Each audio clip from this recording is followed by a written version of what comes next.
मैं डॉक्टर पंकज कुमार गोस्वामी आप सभी लोगों का स्वागत करता हूं इस एस्ट्रो डिविनिटी चैनल में। सर्वे भवन्तु सुखिनः सर्वे सन्तु निरामया, इसी मूल मंत्र के साथ आज के विचार पे बात करते हैं हम लोग। सर्वप्रथम मैं आप सभी लोगों से क्षमा चाहता हूं जिन लोगों की कुंडली मेरे पास आती है और विलंब हो जाता है उनकी कुंडलियों के जवाब देने में। आप सभी समझ सकते हैं समस्याएं काफ़ी होती हैं और कई बार जीवन में समस्याएं कुछ इस प्रकार की होती हैं जो बिल्कुल इमीडिएटली आपको तुरंत ही सॉल्व करनी पड़ती हैं, उनके समाधान निकालने होते हैं। तो प्राथमिकता के तौर पर कई बार आप लोगों के पूछे गए प्रश्न हो सकता है थोड़ा आगे पीछे हो जाएं, उसके लिए मैं आप लोगों से क्षमा प्रार्थी हूँ, परंतु सभी मेरे पास हैं और मैं सभी का समय अनुसार निदान करने की पूरी कोशिश करता हूँ। तो इसके लिए एक बार फिर से क्षमा प्रार्थी हूँ और आप सभी लोगों का जो विशेष स्नेह है उस सब के लिए भी मैं आभार व्यक्त करता हूँ। पुराने वीडियोस में हम लोगों ने बात करी थी या पुराने जब हम लोगों ने डिस्कशन किए थे तो उसके ऊपर हमने बात की थी मन स्थिति की, कि हमारी मन स्थिति पर हमारे ग्रह बहुत बड़ा प्रभाव डालते हैं, जिसका सर्वप्रथम कारक होता है हमारा चंद्रमा।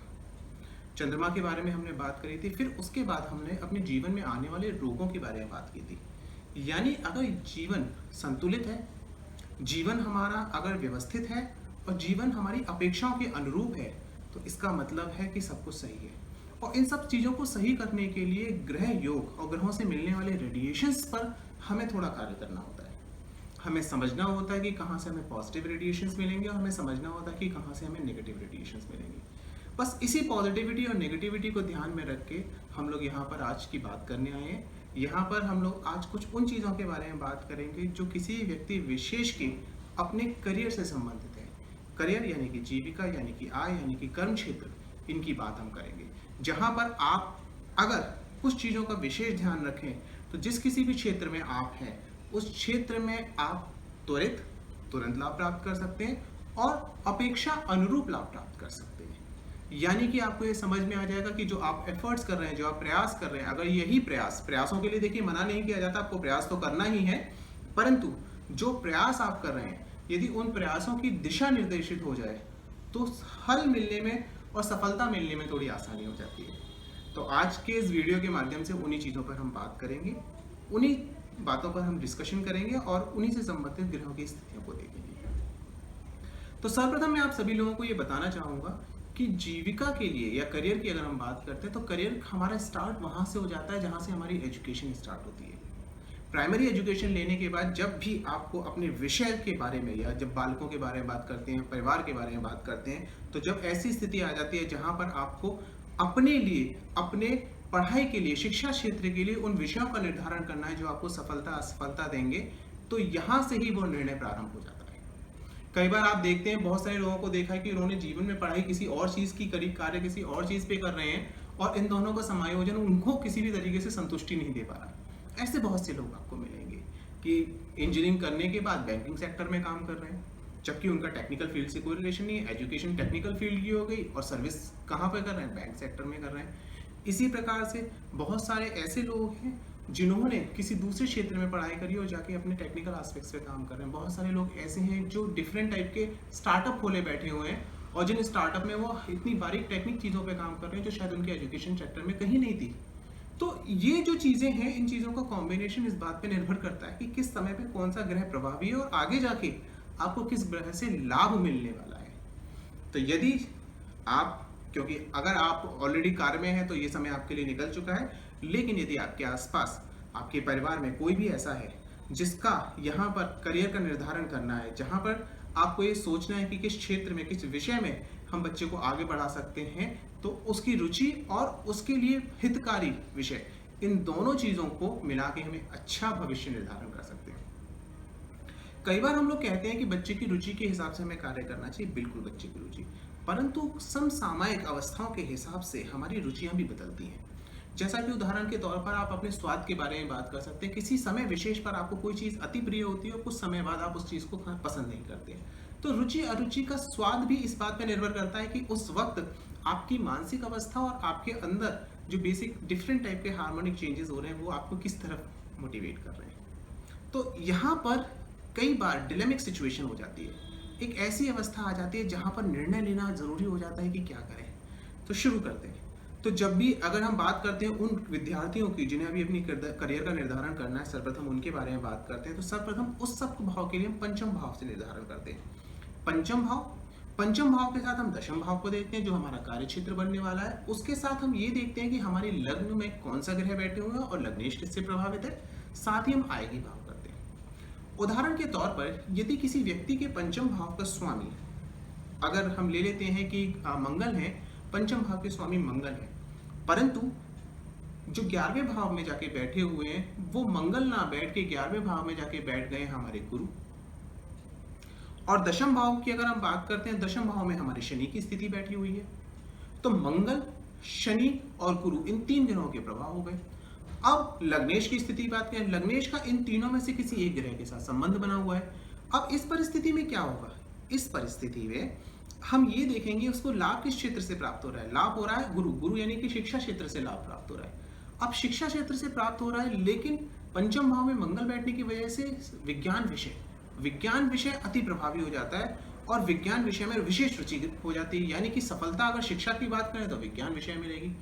कर्म क्षेत्र की बात करते हैं तो कर्म क्षेत्र हमें शनि को देखते हैं तो शनि दशम भाव में बैठे हैं, यानी कि ये एक ऐसे क्षेत्र को निर्धारित करते हैं जहां पर टेक्निकल एरियाज होंगे। टेक्निकल एरियाज रिलेटेड विद आपका सिविल इंजीनियरिंग क्षेत्र हो सकता है, कंस्ट्रक्शन प्लांट हो सकते हैं, फैक्ट्रीज हो सकती हैं, इंडस्ट्रीज हो सकती हैं, या ऐसी जगह जहां पर इन टेक्निकल थिंग्स से रिलेटेड इनकॉर्पोरेटेड। यानी कहने का मतलब ये हुआ कि विज्ञान, तकनीकी और शिक्षा, इन तीनों के समावेश से अब आपका करियर का निर्धारण होगा। इसका मतलब ये हुआ कि आपको विज्ञान विषय की पढ़ाई को तकनीकी क्षेत्र में आगे ले जाना है और तकनीकी क्षेत्र में ले जाने के बाद आप कहीं पे जाके ट्रेनर ही बनेंगे, शिक्षा ही देंगे, शिक्षित ही करेंगे। क्षेत्र आपका यही रहेगा लेकिन आप शिक्षा प्रदान करेंगे। ऐसे ग्रह योग बनते हैं। तो अब आपको किन किन चीजों पे ध्यान रखना है, आपको उन्हीं चीजों पे ध्यान रखना है कि जहां पर आपको अधिक लाभ हो। तो यदि ऐसे व्यक्ति को जिसको ट्रेनिंग सेक्टर से ज्यादा आय मिलने वाली है, लाभ मिलने वाले हैं, या ज्यादा सफलता, ज्यादा यश मिलने वाला है। देखिए, सफलता का निर्धारण 2 बातों से होता है। एक, आपकी इनकम कितनी हो रही है, यानी कि प्रति माह आपको क्या मिल रहा है या वार्षिक रूप से आपको क्या मिल रहा है, और दूसरा ये कि आपकी क्वालिटीज, आपकी स्किल्स कहां पर एक्सप्लोर हो रही है। तो आपकी स्किल्स, आपकी क्वालिटी, जिससे आपको यश मिलने वाला है, वैभव मिलने वाला है, वो किससे मिलेगा। तो यदि ऐसा व्यक्ति जिसने मंगल यानी कि विज्ञान क्षेत्र से पढ़ाई करी, तकनीकी क्षेत्र को आगे बढ़ाया, उसने विज्ञान को तकनीकी क्षेत्र में लेके आए और शिक्षा के क्षेत्र में, ऐसे व्यक्ति यदि किसी इंडस्ट्री में या कॉर्पोरेट सेक्टर में या पेन पेपर का अगर वो काम करेंगे या किसी साइट पे जाके वर्क करेंगे तो उनको वो सफलता नहीं मिलेगी। जो एज अ ट्रेनर उसी इंडस्ट्री के अंदर एज अ ट्रेनर उनको सफलता मिल सकती है। तो ये कुछ ऐसी महत्वपूर्ण बातें होती हैं जिन पर ध्यान रख के आप अपने करियर को केवल अपने लिए ही सेटिस्फैक्टरी नहीं बना सकते हैं, बल्कि आप सेटिस्फैक्टरी बनाने के साथ साथ उस करियर से अपने लिए यश भी ले सकते हैं, वैभव भी ले सकते हैं, और इनकम तो आपको मिलेगी यदि आपकी मेहनत सुचारू रूप से है और ग्रह दशाएं अच्छी हैं। तो अब जरा कुछ उदाहरण और लेते हैं जिससे ये समझने की कोशिश करते हैं कि अब हमें करना क्या है, किस तरीके से निर्धारित करना है। तो मैं यहाँ पर इस वीडियो को 2 भागों में डिवाइड करता हूँ, 2 भागों में विभाजित करता हूँ। पहला उनके लिए जो कि विद्यार्थी हैं और अपने करियर का निर्धारण इस समय कर रहे हैं, उनके लिए मैं बात करूंगा। यदि अभी भी आप एजुकेशन सेक्टर में हैं, अभी भी आप पढ़ रहे हैं और पढ़ाई से आपका कहीं ना कहीं संबंध है और आपको अपनी पढ़ाई करनी है, तो सर्वप्रथम आप ये देखिए कि आपका लग्नेश क्या है। लग्नेश हमारी रुचि को पैदा करता है। सर्वप्रथम यदि उदाहरण के तौर पर किसी व्यक्ति का लग्नेश बुध से संबंध रखता है, आप ये देखिए, और किसी अनुभवी ज्योतिष से या दैवज्ञ से आप ये विचार विमर्श कर सकते हैं, उनसे पूछ सकते हैं। देखिए, ज्योतिष आपको भ्रमित करने के लिए नहीं है, ज्योतिष आपके मार्गदर्शन के लिए। यदि ज्योतिष को आप डर और भ्रम से लेंगे तो ये आपको रुकावट पैदा करेगी और कहीं ना कहीं आपके मार्ग में अवरोध देगी। पर यदि ज्योतिष को आप अपने मार्गदर्शन के लिए लेते हैं, यदि ज्योतिष को आप अपने लिए उन अवस्थाओं के लिए लेना चाहते हैं जो आपके लिए ज्यादा लाभकर है, यानी ये कुछ इस प्रकार का हुआ कि अगर कहीं जाने के 3 मार्ग हैं और 3 मार्गों में एक व्यक्ति पहले ही है जिसको पता है कि कौन सा मार्ग कैसा है, कहाँ पर पत्थर है, कहाँ पर रोड खराब है और कहाँ पर बिल्कुल अच्छी रोड है, तो किस रास्ते पे चल के आप अपनी मंजिल को जल्दी पा सकते हैं, ये बात आपको कहाँ से पता चलती है, ये आपको ज्योतिष से। जो ज्योतिष कुछ इस प्रकार का मार्गदर्शन आप लोगों को देता है। अब आगे की बात करते हैं। तो उदाहरण के तौर पे यदि किसी व्यक्ति के लग्न का संबंध बुध से, यानी कि ऐसा व्यक्ति तार्किक क्षमताओं का होता है। तार्किक क्षमताएं कहाँ काम आती है? तार्किक क्षमताएं काम आती हैं जहां पर भी गणितीय समाज हो जाने, गणितीय समायोजन का मतलब है कि जहां पर आपको कैलकुलेशंस करनी है, जहां पर आपको कमर्शियल टॉक्स करनी है, वहां पर आपके लिए बहुत अच्छा है। अब इस बुध का संबंध अगर मंगल के साथ हो जाता है तो ये ऐसी जगह पर आपको साइंस में मैनेजमेंट करना पड़ेगा। बुध का संबंध अगर सूर्य के साथ हो जाता है तो आपको एडमिनिस्ट्रेशन में काम करना पड़ेगा। यही इसी बुध का अगर आपके साथ गुरु के साथ हो जाता तो शिक्षा में आपको ये आपका सामंजस्य रहेगा, आपको प्रबंधन का कार्य करना पड़ेगा। तो प्रबंधन, कैलकुलेशन, मैनेजमेंट, ये सब चीजें क्षेत्र पे निर्धारित हो गई। अब इस सभी को आपको देखना है। यदि किसी की राशि में सूर्य बुध उठ के बैठ गए लाभ भाव में, 11वें भाव में, आप परामर्श ले सकते हैं, खुद भी देख सकते हैं। आय स्थान 11वां भाव होता है और वहां जाके सूर्य बुध बैठ गए और सूर्य बुध का संबंध किसी भी प्रकार से लग्न से या लग्नेश से, तो ऐसा व्यक्ति एडमिनिस्ट्रेशन में जाएगा। तो जो सफल आईएएस हैं या पीसीएस हैं, जो एडमिनिस्ट्रेटिव सर्विसेज में रहते हैं, वो इन्हीं योगों की वजह से होते हैं, जहां पर राजयोग बनते हैं, जहां पर एडमिनिस्ट्रेटिव सर्विसेज के ब्लॉक बनते हैं। इसी प्रकार से जो सफल इंजीनियर्स होते हैं, उन लोगों का यहाँ पर टेक्निकल क्षेत्र का लाभ स्थान से संबंध होता है, तो वो टेक्निकल क्षेत्र में जाते हैं। शिक्षा से संबंध रखते हैं, वो गुरु से संबंधित होते हैं, गुरु शिक्षा की ओर लेके जाता है। जो वाणिज्य में निपुण होते हैं, उनका संबंध कहीं ना कहीं बुध के साथ होता है। जो व्यापार में बहुत अच्छे होते हैं, जिनका व्यापार वर्ग बहुत अच्छा है, स्टार्टअप बहुत अच्छा है और जिनका बेसिक सॉफ्ट स्किल्स बहुत अच्छा होता है, उनका शुक्र से लाभ स्थान से संबंध होता है। लाभ स्थान से, कर्म स्थान से, विद्या क्षेत्र से, और हम बात करेंगे किसकी, लग्न से, इन सबसे उनका संबंध होता है। इसी प्रकार से यदि हम बात करते हैं शनि की, शनि की संबंध होता है तो ऐसे व्यक्ति कंस्ट्रक्टर्स बन सकते हैं, इंडस्ट्रियलिस्ट बन सकते हैं, बड़े इंडस्ट्री, बड़ी बड़ी फैक्ट्री बना सकते हैं, निर्माण कार्य कर सकते हैं। साथ ही अगर यदि इसी का संबंध अगर आपका किसी एडमिनिस्ट्रेशन से है तो वही व्यक्ति जज भी बन सकते हैं। तो ये सब कॉम्बिनेशंस होते हैं, जो कॉम्बिनेशन ग्रहों की दशाओं, महादशाओं, बल, योग और पंचम भाव, लग्न, दशम भाव और 11वें भाव के आधारित ग्रहों के आधार पर हम यहाँ पर निर्धारण करते हैं इस चीज का। तो यहाँ पर ये एक छोटा सा मैं जो आप लोगों के लिए एक स्वरूप लेकर आया हूँ, वो स्वरूप इसलिए है कि आप सब लोगों में एक चेतना जागृत हो कि यदि आप कार्य कर रहे हैं तो आप इन क्षेत्रों में सोचें। तो विद्यार्थी वर्ग को क्या सोचना है? विद्यार्थी वर्ग को यहाँ पर यह सोचना है कि उसका विद्या क्षेत्र कहाँ पर मजबूत है। यदि पंचम भाव के ग्रह को वो देखता है और वो ग्रह अगर बली है, किसी शुभ ग्रह के साथ बैठा है, शुभ अवस्था में बैठा है, पंचम में बैठा हुआ है, चतुर्थ भाव में बैठा हुआ है, लग्न में बैठा हुआ है, लाभ स्थान में बैठा हुआ है, कर्म क्षेत्र में बैठा हुआ है, तो सबसे पहले उस क्षेत्र में विद्या अर्जन करें पूर्ण रूप से। जितनी भी स्किल्स आप ले सकते हैं उन सारी स्किल्स को वो लें। दूसरी बात, अब उसको यहाँ पर ये सोचना होगा कि ये मेरी विद्या हो गया क्या, अब इससे मुझे लाभ किस प्रकार से मिलेगा। देखिए, शिक्षा सभी प्रकार की है, सभी प्रकार की शिक्षा है, और शिक्षा से आप व्यापार से लाभ लेंगे, या शिक्षा से किसी की नौकरी करके लाभ लेंगे, या खुद के एंटरप्रेन्योर बन के लाभ लेंगे, ये सब भी यहाँ पर देखना होता है। तो यहाँ पर अब आपको देखना है कि दशम भाव आपका क्या है और लाभ स्थान क्या है आपका। तो यहाँ पर अगर आपके बली ग्रह बैठे हुए हैं तो अगर दशम भाव का संबंध है आपका उस क्षेत्र से है जहां पर ये कार्य करेगा, वहां पर आप चले जाएंगे। जैसे साइंस की स्टडी करने का बच्चा साइंटिस्ट भी बन सकता है, और साइंस की स्टडी करने वाला बच्चा एक केमिस्ट की शॉप भी खोल सकता है।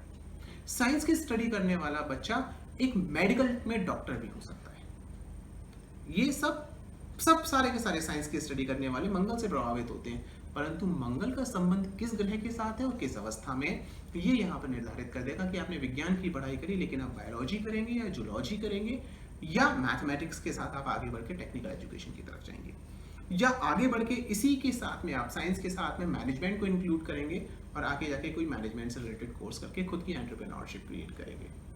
तो मेरा सभी विद्यार्थी वर्ग से यहाँ पर निवेदन है और उनको एक सलाह भी है कि आप इसको पूर्ण रूप से समझें। समझने के बाद यहाँ पर आप निर्धारित कर सकते हैं कि मुझे इस क्षेत्र में इस शिक्षा को लेना हो और इस ज्ञान को मुझे यहाँ इस्तेमाल करना है, इस प्रकार से इस्तेमाल करना है, ये आप कर सकते हैं। इसके लिए कोई परेशान होने की जरूरत नहीं है, ये किसी भी प्रकार का अंधविश्वास नहीं है, ये किसी भी प्रकार की नहीं है। आपको आपकी रुचि पता है, आपको आपकी स्किल्स पता है, ज्योतिष आपको मार्गदर्शन करता है कि उस रुचि और स्किल को आपको किस जगह किस तरीके से इस्तेमाल करना है जिससे आप सही समय में सही सफलता प्राप्त कर पाए।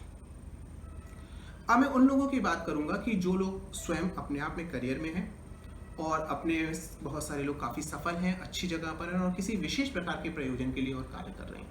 अब उन लोगों को किस प्रकार से विचार करना चाहिए और क्या सोचना चाहिए, कहां पर आगे बढ़ना चाहिए, उन लोगों के लिए विचार हम करते हैं यहाँ पर। यदि आप ऑलरेडी अपने आप किसी बिजनेस में हैं या किसी एजुकेशन फील्ड में हैं या फिर किसी सर्विसेज में हैं या अपने खुद का एंटरप्रेन्योरशिप है, स्टार्टअप है या जिस किसी भी कैटेगरी में आप हैं, अब आपको ये विचार करना है कि आप ऑलरेडी यहाँ पर हैं। अब आपको लाभ का क्षेत्र क्या है। कई बार हम प्रयास पूरे कर रहे हैं, मेहनत पूरी कर रहे हैं, लेकिन हमें लाभ नहीं मिल रहे, अनुरूप लाभ नहीं मिल रहे। तो इसके दो कारण हैं। पहला कारण कि वो एग्जैक्टली रेडिएशन जो आपको मिलने चाहिए, जो ग्रहों की दशा और महादशा आपके पास आनी चाहिए, या तो वो समय अंतराल आपका आया नहीं है या निकल चुका है, इस वजह से आपको वो उचित लाभ नहीं मिल पा रहे। दूसरा कारण ये भी हो सकता है कि हो सकता है कि आपके ग्रह उतने बली ना हो और आपके मस्तिष्क में उस क्षेत्र की तरफ एक स्ट्रॉन्ग फीलिंग लेके ना आ रहे हो। हमारे मन में विचार तो आ रहा होगा, लेकिन विचार आने के साथ में हम उस स्ट्रॉन्ग फीलिंग को लेके नहीं आ रहे होंगे। ये डायनामिक सिचुएशन क्रिएट होगी। ये भी कर सकते हैं। ये ऐसा तब होता है जब हमारे पास 2-3 ग्रहों के प्रभाव होते हैं और ग्रह हमारे उतने सुदृढ़ और बली नहीं होते जिससे कितने की स्ट्रॉन्ग होके वो हमारे दिमाग में उन विचारों को लाए। अब ऐसी स्थिति में हमें यह देखना होता है कि यदि लाभ स्थान में 2 ग्रह बैठे हुए और एक शुभ बैठा है, एक अशुभ बैठा है, तो दोनों ही जगह में आप लाभ लेने की कोशिश करेंगे।